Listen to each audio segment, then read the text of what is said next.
तो नमस्कार, जय माता दी। तो कैसे हैं आप सभी? माँ भगवती, माँ राज राजेश्वरी, माँ ज्वाला काली की कृपा से आप सभी अच्छे ही होंगे।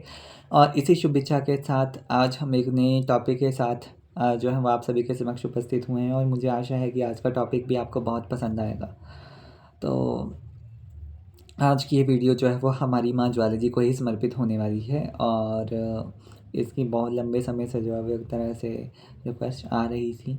तो आज उसी के ऊपर हम जो है वो बात करने वाले हैं। पर उससे पहले मेरी आप सबसे एक विनम्र विनती रहने वाली है कि अगर आपने हमारे यूट्यूब चैनल को अगर सब्सक्राइब नहीं किया है तो ज़रूर सब्सक्राइब कर लीजिएगा और बेल आइकन को दबाना ना भूलें। और दूसरी बात, अगर आपने हमारे इंस्टाग्राम पेज को भी अगर अभी तक फॉलो नहीं किया है तो ज़रूर फॉलो कर लीजिएगा। तो बिना किसी देरी के, क्योंकि मुझे लगता है कि आज का जो ये वीडियो है बहुत ही लंबा जाने वाला है और बहुत ही ज़्यादा इंटरेस्टिंग होने वाला है, तो अंत तक आप ध्यान से सुनिएगा। देखिए, वैसे तो माँ भगवती ज्वाला जी के बारे में बहुत सारी कथाएं प्रचलित हैं, पर इसमें जितनी भी कथाएं हैं या फिर जितनी भी दंत कथाएं हैं उन सभी को हम कवर करने की कोशिश करेंगे। तो पहले तो ये जानते हैं कि माँ भगवती ज्वाला जी का शक्तिपीठ कहाँ पे उपस्थित है इस समय पे। तो देखिए, माता ज्वाला जी का शक्तिपीठ जो है वो हिमाचल प्रदेश के कांगड़ा ज़िले में जो है वो एक तरह से स्थित है। और यहाँ पे माँ भगवती जो है वो अपनी ज्योति रूप में सभी को दर्शन देती हैं। और यहाँ पे माँ भगवती सती की जीवागिरी थी, ऐसी यहाँ की मान्यता है। और यहाँ के माता ज्वाला देवी मंदिर यानी कि शक्तिपीठ की जो मतलब कि पीछे की स्टोरी है वो बहुत ही ज़्यादा जो है वो रोचक है। इसका संबंध जो है वो दक्ष यज्ञ विध्वंस और सती कथा के साथ जुड़ता है। और अगर आपको वो कथा जाननी है तो हमारे यूट्यूब पेज के ऊपर ऑलरेडी ही जो मतलब अमर देवी की अमर कथा सीरीज़ करके एक प्लेलिस्ट है, वहाँ पे जाकर के आप ज़रूर उसको जो है वो एक्सप्लोर कर सकते हैं। उसके बारे में बात ना करते हुए जो है वो हम यहाँ पे सीधा ही माँ ज्वाला देवी मंदिर के निर्माण के विषय में जो दंत कथा प्रचलित है उसके ऊपर आ रहे हैं। तो माता ज्वाला देवी मंदिर के निर्माण की एक दंत कथा प्रचलित है, जिसमें ऐसा बताया जाता है कि सतयुग में एक राजा हुए भूमिचंद जी। उन्होंने ये अनुमान लगाया था कि जिस समय पे भगवान भोलेनाथ माता सती के जो है वो पार्थिव शरीर को लेकर के जो है वो अलग अलग लोकों में जो है वो भ्रमण कर रहे थे, तो उस समय पे उन्होंने ये अनुमान लगाया कि विष्णु जी ने उन्हें माया के वशीभूत जान करके जब सुदर्शन चक्र से माता सती के अंगों का विखंडन किया था, तो धौलाधार की पहाड़ियों पे कहीं जैसे पर जो है वो माता सती की जो जीभ थी वो कट कर के गिर गई होगी। ऐसा अनुमान जो है वो राजा भूमिचंद जी ने लगाया था। उन्होंने उस स्थान को ढूँढने का बहुत प्रयास किया, किंतु उनको वो स्थान नहीं मिला। फिर थक हार करके उन्होंने एक मतलब कि माता सती के नाम पर एक छोटा-सा मंदिर बनवा दिया।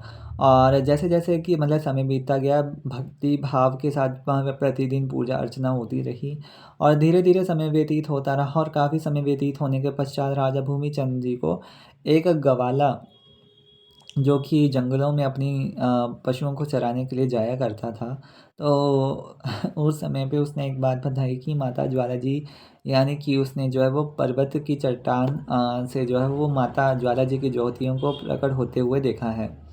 तो जैसे ही गवाले के मुँह से ये शब्द निकले तो राजा भूमिचंद की खुशी का ठिकाना तो रहा ही नहीं। तो वह ग्वाले के साथ उस स्थान पर गए और स्वयं अपनी आँखों से उस दिव्य ज्वाला ज्योति के दर्शन किए थे। देखिए, यहाँ पे मैं एक बात और ऐड ऑन करना चाहूँगा कि देखिए, आज जिस प्रकार से आप विकास ज्वाला जी शक्तिपीठ या फिर माता ज्वाला जी के मंदिर के पास आस-पास देख रहे हैं ना, किसी समय पे वो नहीं हुआ करता था। आज तो बहुत ज़्यादा भव्य नगर बस गए हैं माता ज्वाला जी शक्तिपीठ के आस-पास, पर किसी समय पे जो है वो एक पूर्ण रूप से वीरान और बहुत ही ज़्यादा जो है वो जंगल का इलाका हुआ करता था।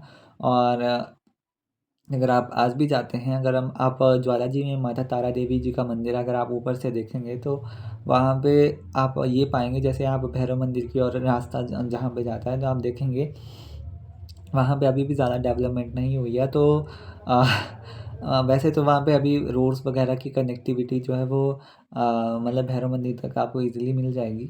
बट अगर मैं बात करूँ वैसे तो मतलब कि किसी समय पे पूरा का पूरा जो था वो जंगल का इलाका था। और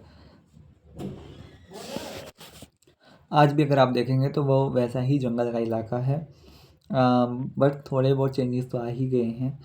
किसी समय पे जो ज्वाला जी शक्तिपीठ था, अगर मैं बात करूँ माता सती के आत्मदाह से पहले की, तो ये बहुत ही बड़ी तपोस्थली रहा है बड़े बड़े ऋषि मुनियों की।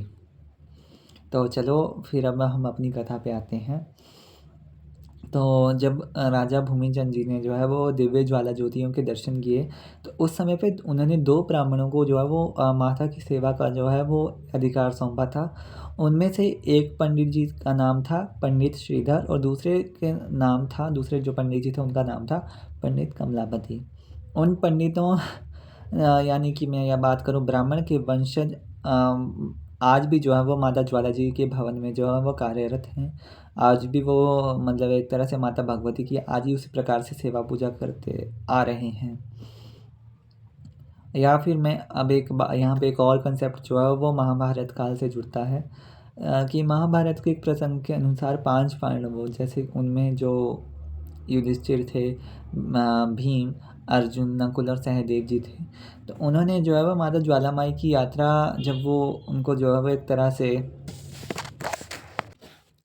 उनको अज्ञातवास मिला था, तो उस समय पे वो उन्होंने वेरियस जितने भी मंदिर थे उन सभी को, हिमाचल में तो आपको अलग अलग स्थानों पे जो है वो अलग अलग कथाएं मिलेंगी, पर वो ज्वाला देवी जी की यात्रा पर भी आए थे।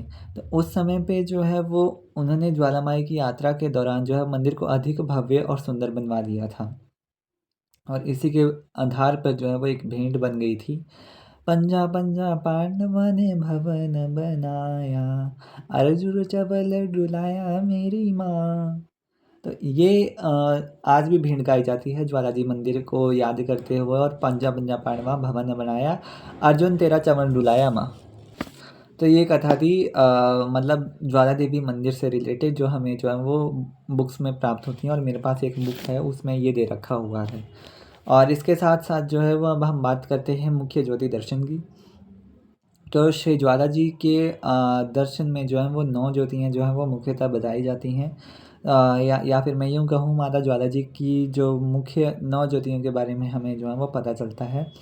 और मंदिर के द्वार पे आज भी मतलब कि सामने जो है वो मतलब वैसे तो अब सोने के आले में सुशोभित जो है वो प्रथम ज्योति जो है वो मुख्य ज्योति जिसको हम कहते हैं हम, वो जो स्वरूप है माता महाकाली का है, और ये पूर्ण ब्रह्म ज्योति है, और ये ज्योति मुक्ति प्रदान करने वाली है। और शेष ज्योतियों के नाम और दर्शन इस प्रकार हैं। द्वितीय ज्योति जो है वो माता अन्नपूर्णा की है, और माता अन्नपूर्णा जो है वो सभी के भंडारे जो हैं अन्न धन से भरने वाली हैं, और ये अन्न की दात्री हैं। और इसके दूसरी ओर अगर मैं बात करूं तो शत्रु का विनाश करने वाली जो है वो माता भगवती चंडी की ज्योति है, जिसके दर्शन हमें ज्वाला जी मंदिर के जो गर्भगृह में आपको आज भी दर्शन करने को मिलते हैं। ज्वाला माई का इस भवन में एक और समस्त व्याधियों का नाश करने वाली जो है वो माता हिंगलाज भवानी की एक सुंदर ज्योति है, जिसके दर्शन करने से जो है वो सभी मनोकामनाएं पूर्ण हो जाती हैं और व्याधियों का नाश होता है। और इसमें मैं एक और बात यहाँ मैं ऐड ऑन करना चाहूँगा। देखिए माता हिंगलाज भवानी का शक्तिपीठ जो है वो मुख्यतः पाकिस्तान में इस वक्त स्थित है, पर अगर आप देखा हम ऐसी परिस्थितियाँ हैं कि हम वहाँ पे जा नहीं सकते। तो अगर आप वहाँ पे जा नहीं सकते तो अगर आप ज्वाला जी मंदिर में आते हैं ना, तो आपको माता हिंगलाज भवानी जी के भी दर्शन करने का सौभाग्य प्राप्त होता है, और उनकी भी आशीर्वाद और कृपा प्राप्त होती है। इसके साथ अगर मैं इसके बाद में अगर मैं बात करूँ तो जो दुख और शोक का नाश करने वाली और उससे हमें मुक्त करने वाली हैं, वो माता जो है वो 5वीं ज्योति विंध्यवासिनी माता जी की है। मंदिर के प्रांगण में धन धान्य से परिपूर्ण करने वाली माता महालक्ष्मी की ज्योति में कुंड में सुशोभित होती है, और इसके करीब विद्यादात्री सरस्वती माता जी की भी जो है वो कुंड में जो है वो ज्योति विराजमान है। कुछ ही दूरी पर जो है वो माता अपने संतान सुख देने वाली माता अंबिका कुंड में दर्शन देती हुई हमें दिखती हैं। और इसी कुंड में पवित्र अंजना माता जी की ज्योति भी है, जो सुख और आयु में वृद्धि करने वाली हैं। तो ये मुख्यतः ज्वाला जी में जो ज्योतियाँ हमें मिलती हैं ये उनका विवरण है। पर कुछ ज्योतियाँ ऐसी भी हैं जो अलग अलग जगह पे निकली हुई हैं, जैसे कि गोरख डिब्बी की ज्योतियाँ। और ज्वाला देवी भवन में अलग अलग प्रकार के अलग अलग समय पे अलग अलग ज्योतियाँ निकलती हैं। और बताने के लिए तो ये 9 ज्योतियाँ हैं, पर इनकी संख्या जो है वो इससे अधिक भी हो जाती है और घट कर के 1 भी रह जाती है। जैसे जैसे समय काल परिस्थिति जो है वो हाँ मतलब बदलती है, वैसे वैसे माँ भगवती का जो है वो अलग अलग समय पर अलग अलग दर्शनों का सौभाग्य जो है वो भक्तों को प्राप्त होता है। तो अगर मैं यूँ कहूँ, अगर आप ज्वाला जी मंदिर में अगर आप आ रहे हैं और वहाँ पे दर्शन कर रहे हैं माँ भगवती के, तो एक साथ जो है वो अनंत देवियों की जो है वो आपको कृपा प्राप्त होती है, उनका आशीर्वाद आपको प्राप्त होता है। तो इसके बाद जो है वो अब मैं गोरख देवी की कथा के ऊपर जो है वो बात करने वाला हूँ। तो ये बहुत ही प्राचीन समय की बात है। एक बार गुरु गोरक्षनाथ जी भ्रमण करते हुए ज्वालामुखी तीर्थ के ऊपर आए। उस समय पे लोग माता को प्रसन्न करने के लिए पशु बलि दिया करते थे। जब योगीराज गोरखनाथ जी ने माता के चरणों में उपस्थित हुए तो माता ने उन्होंने साक्षात दर्शन दिए थे और गोरखनाथ जी माँ के दर्शन पाकर के बहुत धन्य हुए और उनके चरणों में प्रणाम किया। माता ने उनसे बहुत खुश हुई और ये कहा कि भगत तुम बहुत दूर से आए हो, थकान भी हो गई थी, इसलिए कुछ भोजन कर लो। माँ का ये शब्द सुनकर गोरखनाथ बाबा बहुत खुश हुए और बोले, माँ आपके दर्शन की अभिलाषा लेकर आया हूँ। आपने दर्शन तो दे दिए, मैं धन्य हो गया। अब ना मुझे भूख है ना मुझे प्यास, मैं आपके दर्शन पा लिए हैं। अब मुझे और किसी वस्तु की जो है वो चाह नहीं है। मेरी भूख प्यास सब शांत हो चुकी है। आपके दुर्लभ दर्शन पा कर के कुछ भी कहने या मांगने की चाह बाकी नहीं है। भूखा हूँ फिर भी मैं कुछ भी नहीं खाना चाहता, क्योंकि आप पशु बलि स्वीकार करती हैं, इसलिए हम यहाँ आपके यहाँ पे तो भोजन नहीं कर सकते। गोरखनाथ जी के ये शब्द सुनकर के माता ने उनसे पूछा, क्यों? तब गोरखनाथ जी ने कहा, इसका मूल कारण मन की शुद्धि के साथ साथ तन की शुद्धि भी आवश्यक है। तो गोरखनाथ जी के वचन सुनकर के माता ने कहा, सत्य तो ये है कि वे भी किसी प्रकार के भोजन में जो है वो पशु का भोजन नहीं चाहती, किंतु सांसारिक प्राणी अपनी जीभ के स्वाद के लिए जो है वो पशु बलि चढ़ाते हैं। यहाँ पे बहुत बड़ी बात जो है वो ज्वाला माँ ने स्वयं बताई है कि वो कभी भी जो है वो मांस या मछली का भोग स्वीकार नहीं करती हैं और पशु की बलि देना वो कभी भी अलाउ नहीं करती हैं, किंतु सांसारिक प्राणी अपनी जीभ के स्वाद के लिए जो है वो पशु बलि चढ़ाते हैं। अब आप अपने विषय में ही बताइए किस प्रकार का भोजन का प्रबंध करूं, ऐसा हमारा ज्वाला जी ने गुरु गोरक्षनाथ जी को जो है वो एक तरह से पूछा है। तो उस समय बाबा गोरक्षनाथ जी ने कहा, हे मातेश्वरी, आपके द्वारा दिए गए सत्कार से मैं पूर्ण रूप से संतुष्ट हूँ, लेकिन अब मेरी इच्छा खिचड़ी पका करके खाने की है। अतः आप इस डिब्बी में थोड़ा सा जल गर्म कर दें, तब तक मैं भिक्षा में थोड़ा सा अन्न खिचड़ी बनाने हेतु लेकर के आता हूँ। ये उनके वचन सुन करके माता भगवती ज्वाला जी ने उनसे कहा, आप जितने समय में भिक्षा मांग करके लाएंगे उतने समय तो पूरे पर्वत को गर्म किया जा सकता है। माँ के शब्द सुनकर के उन्होंने माँ को प्रणाम किया और उनसे विदा ली। तीर्थ स्थानों पर भ्रमण करते हुए वहाँ से चल दिए। उधर देवी ने एक छोटी सी डिब्बी को गर्म करने की अपेक्षा छोटे से जलाशय को गर्म करने के विचार से उसके चारों ओर ज्वालाएं प्रकट करी। ज्वालाओं से कुंड का जल उबलने तो लगा, किंतु गर्म नहीं हुआ। जल गर्म नहीं हुआ तो योगीराज गोरक्षनाथ जी भी वहाँ नहीं आए। इसी कारण जल कुंड गोरक्षनाथ डिब्बी के नाम से जो है वो प्रसिद्ध हुआ। तब से ज्वाला माता के या फिर मैं यूँ कहूँ तब से माता ज्वालामुखी के साथ साथ प्रातः और सायंकाल जो है वो गुरु गोरक्षनाथ जी की भी पूजा जो है वो मंदिर प्रांगण में होती है। तो अक्सर लोग पूछते हैं कि माता ज्वाला देवी जी के पूजन की क्या विधि है।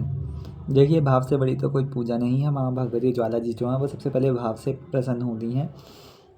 फिर तो माता श्री ज्वाला देवी जी के पूजन के 3 प्रकार के जो हैं वो विधान बताए गए हैं। पहली है पंचोपचार विधि, फिर है दशोपचार विधि और फिर है षोडशोपचार विधि। जो पंचोपचार विधि में अगर पूजन करने के लिए जो है वो गंध, पुष्प, धूप, दीप, नैवेद्य, चंदन आदि माँ की सेवा में प्रस्तुत किए और निवेदित किए जाते हैं और ऐसी प्रार्थना की जाती है कि हे माँ भगवती, मैं मूर्ख और अज्ञानी प्राणी हूँ, मुझे आपकी पूजा करने का ज्ञान नहीं है, मेरे पास जो कुछ भी उपलब्ध है वो मैं आपको समर्पित कर रहा हूँ। और फिर आती है दशोपचार विधि, और इसमें पाद्य, अर्घ्य, आचमन, स्नान, गंध, पुष्प, धूप, दीप, नैवेद्य, चंदन आदि से माता की पूजा की जाती है और अंत में जो है वो उपरोक्त विधि से क्षमा प्रार्थना का जो स्तोत्र है वो पठन किया जाता है, जो कि दुर्गा सप्तशती में दे रखा हुआ है। और इसके साथ जो है वो षोडशोपचार विधि है, आसन, स्वागत, पाद्य, अर्घ्य, आचमन, मधु, पूरित स्नान, वस्त्र, आभूषण, चंदन, इत्र, पत्र, पुष्प, दीप, नैवेद्य आदि से माँ भगवती की उपरोक्त विधि से जो है वो पूजा की जाती है। और ऐसी माता की से प्रार्थना की जाती है कि हे मातेश्वरी, आप हम पे कृपा करें। तो इसके बाद की जो कथा है वो हम नेक्स्ट पार्ट में कवर करेंगे। तब तक के लिए जय माता दी।